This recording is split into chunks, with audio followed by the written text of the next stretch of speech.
주님이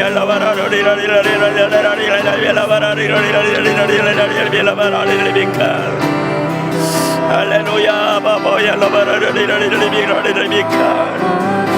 하나님, 우리들의 죄를 용서하여 주시며 저희들의 상태를 회개하고 주 앞에 나가오니 크시고 놀라우신 은혜로 채우시고 하나님 영화롭게 하며 기뻐하시는 길로 행하도록 은혜를 부어주시옵소서.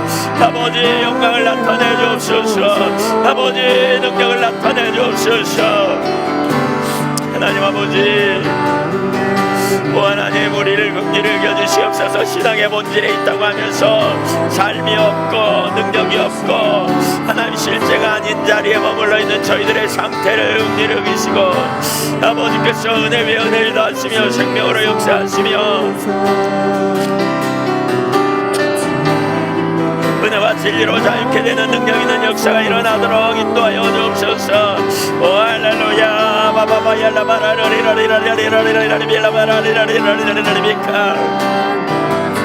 아멘. 감사합니다. 아버지 감사합니다. 오 아버지 감사합니다. 오 아버지 감사합니다. 아멘. 주님 감사합니다.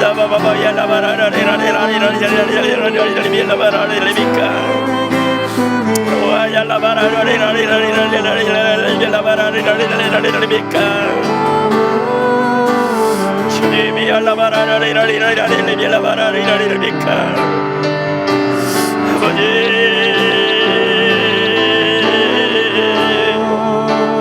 저희가 주를 경외함으로 주 앞에 나갑니다. 주를 우리 함으로 주 앞에 갑니다. 주님의 영광을 보기 원하고 주님의 능력 아래 임재 아래 통치 가운데 온전히 붙들림 받아 나가기를 원합니다. 신실하신 하나님, 주를 경외함으로 주 앞에 나갑니다. 오 하나님 아버지, 삶이 없는 저희들의 신앙을 긍휼히 여겨주시고 하나님 아버지, 주를 경외함으로 존중히 여김으로 믿음으로 행하며 아버지 영광을 위하여 나가는 종들로 서도록 은혜를 부어주시옵소서. 할렐루야. 자기중심적인 자리에 가 있는 거 하나님 용서하시고 이기적인 자리에 가 있는 거 하나님 깨뜨려 주시고 진리 아닌 것에 우리의 마음을 뺏긴 거 하나님 용서하여 주시고 빛 가운데 생명 가운데 진리 가운데 온전히 하나님 경외함으로 나가도록 은혜를 더하여 주옵소서. 주님 모두를 회복시켜 주시며 주님 모두에게 하나님 은혜를 넘치고 넘쳐가면 은혜를 부어주시고 주님만 하실 크기의 일을 이루시며 능력의 역사를 나타내 주옵소서. 오 할렐루야. 하나님 영광으로 임하여 주옵소서. 능력으로 임하여 주옵소서. 주님 역사하여 주옵소서. 주님 영광을 나타내 주옵소서. 주님 은혜를 부어주시옵소서. 주님 생명을, 주님 능력을, 주님 권능을, 주님의 임재를 회복시켜 주시옵소서.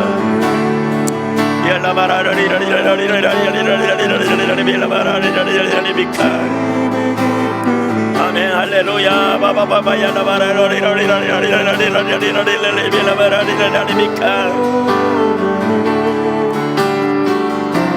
아버지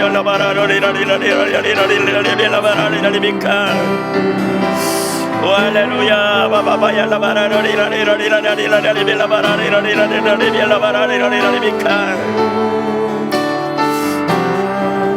아버지 영광으로 임하여 주옵소서. 권능으로 임하여 주옵소서. 아버지 능력으로 임하여 주옵소서. 아버지의 가슴 놀라운 역사를 보게 하시고 아버지의 뜻과 의도와 목적과 길을 따라 나가도록 은혜를 도하시며 오직 하나님께만 영광이 되는 삶이 되도록 역사하여 주옵소서. 오 하나님, 오 아버지, 오 주님, 우리 가운데 빛을 비추시고 아버지의 능력의 역사를 나타내시며 주님만 기쁘시게 하는 자리로 나가도록 은혜의 은혜를 더하여 주옵소서.